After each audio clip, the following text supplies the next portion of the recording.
नमस्कार दर्शकों, स्वागत है आप सभी का हमारे YouTube चैनल करंट अफेयर खजाना में। तो चलिए 11 मार्च से रिलेटेड सारे करंट अफेयर्स देख लेते हैं।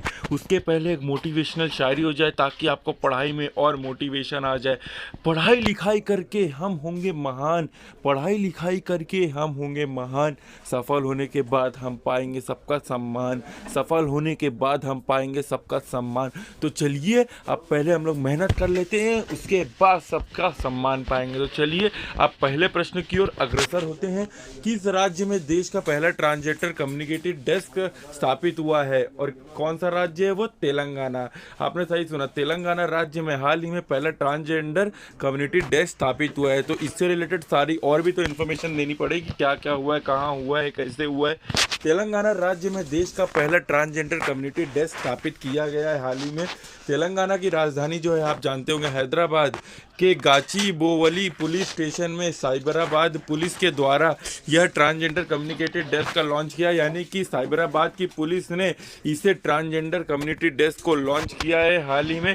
अभी चले थोड़ा तेलंगाना के बारे में जान लें। तो तेलंगाना राज्य के वर्तमान मुख्यमंत्री हैं के चंद्रशेखर राव। आप इन्हें याद कर लीजिए, के चंद्रशेखर राव तेलंगाना के हाल ही में मुख्यमंत्री हैं।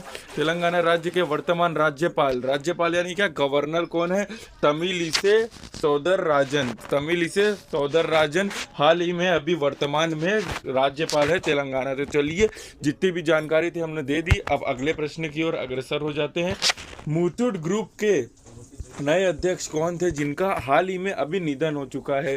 तो इसका जवाब है एमजी जॉर्ज मुथूट। इनका आप नाम याद कर सकते हैं क्योंकि इनका भी सरनेम में मुथूट ही है, इसलिए मुथूट ग्रुप के यह नए अध्यक्ष थे, लेकिन हाल ही में इनका निधन हो गया। तो कैसे निधन हुआ, कैसे हुआ, सब मैं आपको बता दूं। मुथूट ग्रुप के नए जो अध्यक्ष एमजी जॉर्ज मुथूट का घर की चौथी मंजिल से गिरकर उनका हाल ही में निधन हो गया है। वह मुथूट ग्रुप के संरक्षण यानी कि मेंटर यानी कि सलाहकार थे और दूरदर्शनी यानी कि विजनरी, मतलब जो आगे का फ्यूचर देख लेते थे, विजनरी भी थे, विजनरी नेता थे। एमजी जॉर्ज मुथूट जो थे वर्ष 1979 में मुथूट ग्रुप के प्रबंध निदेशक पद पर नियुक्त किए गए थे।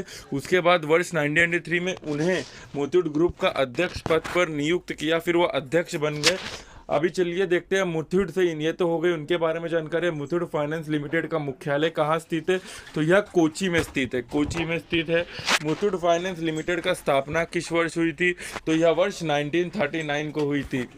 अब याद रखना 1939 को मुथूट फाइनेंस लिमिटेड की स्थापना हुई थी 1939 को। तो चलिए जितनी भी इंफॉर्मेशन थी हमने सारी दे दी। अगले प्रश्न की ओर अग्रसर हो जाते हैं। कोटक महिंद्रा बैंक के अतिरिक्त एक्स्ट्रा स्वतंत्र निदेशक पद पर किसे नियुक्त किया गया है? और इसका जवाब है अशोक गुलाटी जी को हाल ही में कोटक महिंद्रा बैंक के अतिरिक्त स्वतंत्र निदेशक पद पर नियुक्त किया गया है। कोटक महिंद्रा बैंक के अतिरिक्त स्वतंत्र निदेशक पद पर अशोक गुलाटी जी को अगले 5 वर्षों के लिए नियुक्त कर दिया गया है। अशोक गुलाटी का उच्चतम न्यायालय द्वारा नियुक्त की गई 4 सदस्य समिति कृषि कानून के प्रबल समर्थक थे, तो उन्हें प्रबल समर्थक के रूप में सदस्य नामित किया गया है। Ashok Gulati has also been nominated as a member of Supreme Court appointed by Supreme Court as a strong supporter of agriculture law, यानी कि जो एग्रीकल्चर लॉ है इसके ये सपोर्टर हैं, इसीलिए इन्हें अभी सुप्रीम कोर्ट द्वारा हाल ही में नामित किया गया है। तो चलिए और इसके बारे में क्या क्या जानकारी है। कोटक महिंद्रा बैंक की स्थापना किस वर्ष हुई? तो वो वर्ष 2003 को। कोटक महिंद्रा बैंक का मुख्यालय है मुंबई में। कोटक महिंद्रा बैंक के संस्थापक कौन है? तो उदय कोटक, उदय कोटक जी इनके संस्थापक है। तो चलिए अब अगले प्रश्न की ओर बढ़ जाते हैं। फेडरल रिजर्व बैंक की प्रथम वीपी और सीओओ कौन बनी है? तो इसका जवाब है नौरीन हसन जी फेडरल रिजर्व बैंक की हाल ही में सीओओ और वीपी बनी है। तो चलिए इनसे सारे रिलेटेड महत्वपूर्ण जानकारी देख लें। भारतीय मूल की नौरीन हसन का फेडरल रिजर्व बैंक की वीपी और सीओओ के रूप में नियुक्त किया गया है हाल ही में। वह न्यूयॉर्क में स्थित फेडरल रिजर्व बैंक के उपाध्यक्ष यानी कि वाइस प्रेसिडेंट और मुख्य परिचालन अधिकारी यानी कि चीफ ऑपरेटिंग यानी कि जो ऑपरेट करता है चीफ ऑपरेटिंग ऑफिसर के रूप में नियुक्त होने वाली पहली महिला बन चुकी है। और पहली महिला है जो वाइस प्रेसिडेंट भी बनी है और चीफ ऑपरेटिंग ऑफिसर भी बनी है। किसकी बनी है वो? फेडरल रिजर्व बैंक की। तो चलिए आगे आगे क्या इन्फॉर्मेशन है। नौरीन हसन को यह पद उनके 25 वर्षों के रणनीतिक डिजिटल परिवर्तन, साइबर सुरक्षा और विनियामक विशेषता के आधार पर दिया गया है। यानी कि वह जो डिजिटल परिवर्तन, साइबर सुरक्षा में थी और विनियामक में विशेष थी, इसीलिए इन्हें यह पद दिया गया है। तो यह थी सारी जानकारी। तो चलिए आगे बढ़ जाते हैं। लक्ष्मी नारायण भट्ट जी का निधन हो गया है।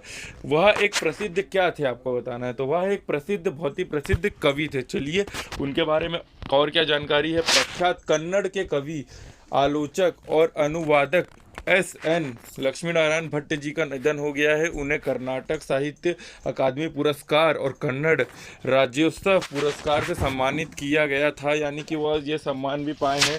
उनकी लोकप्रिय रचनाओं के शय नीनी मदिलिल यानी कि थाय नीनी मदिलिल शामिल है। यानी कि जो बहुत ही प्रसिद्ध है। वह कन्नड़ साहित्यकार जगत में देखो उनका नाम क्या था कन्नड़ साहित्यकार में, NSL के नाम से भी वो लोकप्रिय थे। उनका जन्म 1936 में शिवमोगा जिले में हुआ था। यानी कि वह जन्मे था 1936 में शिवमोगा जिले में। उनका प्रसिद्ध नाम क्या था? NSL भी उन्हें बुलाया जाता था इस साहित्यकार इसमें कैटेगरी में। जन औषधि दिवस कब मनाया गया? तो इसका जवाब हाल ही में 7 मार्च को जन औषधि दिवस मनाया गया है। तो चलिए इससे रिलेटेड महत्वपूर्ण जानकारी देख ले। वीडियो कॉन्फ्रेंसिंग के माध्यम से प्रधानमंत्री श्री नरेंद्र मोदी जी ने जन औषधि समारोह का संबोधित कर शिलोंग में 7500वां जन औषधि केंद्र राष्ट्र को समर्पित किया। यानी कि 7500वां अभी जन औषधि दिवस मनाया गया हाल ही में 7 मार्च को। जन औषधि दिवस 2021 की थीम जन औषधि सेवा भी रोजगार भी रखी गई है। यानी कि जन औषधि भी दे और रोजगार भी बढ़े देश में। उन्होंने जेनेरिक दवाइयों के उपयोग के बारे में लोगों के बीच जागरूकता पहुंचाने के उद्देश्य से 1 से 7 मार्च तक जन औषधि सप्ताह मनाने की भी औपचारिक घोषणा की। यानी कि 1 से 7 मार्च तक मनाया जाएगा जन औषधि दिवस। कौन सी? जेनेरिक जो दवाइयां हैं उसको फैलाना है, उसको जागरूक करने के लिए मनाया जा रहा है। तो चलिए अगले प्रश्न की ओर अग्रसर हो जाए। किस राज्य के रानीखेत में भारत का पहला वन चिकित्सा केंद्र स्थापित किया गया? और इसका जवाब है उत्तराखंड राज्य के। तो चलिए देखते हैं क्या है इन्फॉर्मेशन। उत्तराखंड राज्य के रानीखेत में, यानी कि रानीखेत एक जगह है उधर उत्तराखंड में, उसमें देश का पहला वन चिकित्सा केंद्र स्थापित किया गया है हाल ही में। इस वन चिकित्सा केंद्र को स्थापित करने का मुख्य उद्देश्य है रोगों के उपचार, स्वास्थ्य एवं कल्याण एवं रिवाइटलाइज प्रभाव पर शोध करके उसका उद्देश्य से स्थापित किया गया है। यानी कि इसको किस लिए स्थापित किया जाके रोगों का उपचार हो सके, स्वास्थ्य एवं कल्याण एवं रिवाइटलाइज कर सके प्रभाव, यानी खत्म कर सके प्रभाव, उसके रिसर्च के लिए यह स्थापित किया गया है।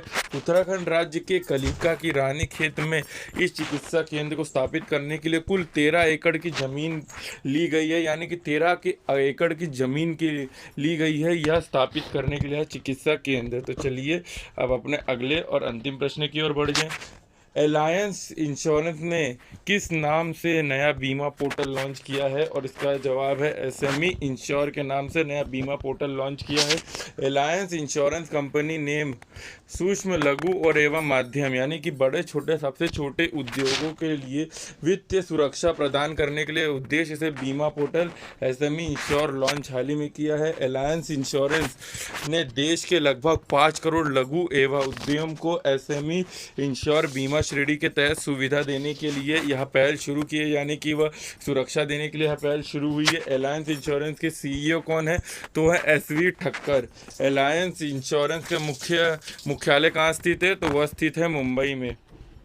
और चलिए ये थे सारे फैक्ट्स, ये थे सारे करंट अफेयर। अब हम लोग जान लेते हैं important facts of the day. यानी कि 11 मार्च 1983 को पाकिस्तान ने परमाणु हथियार का सफलतापूर्वक परीक्षण किया था। यानी कि परमाणु हथियार का उसने सफलतापूर्वक परीक्षण किया था, टेस्ट किया था। 11 मार्च 1942 को पंजाब के मुख्यमंत्री अमरिंदर सिंह जी का जन्म हुआ था। तो ये थे आज से रिलेटेड सारे फैक्ट्स। तो आपको वीडियो कैसा लगा बताइएगा, हमें कमेंट में सब्सक्राइब कर दीजिएगा, कमेंट कीजिएगा, लाइक तो एक बनता ही है। तो चलिए तब तक के लिए बाय बाय।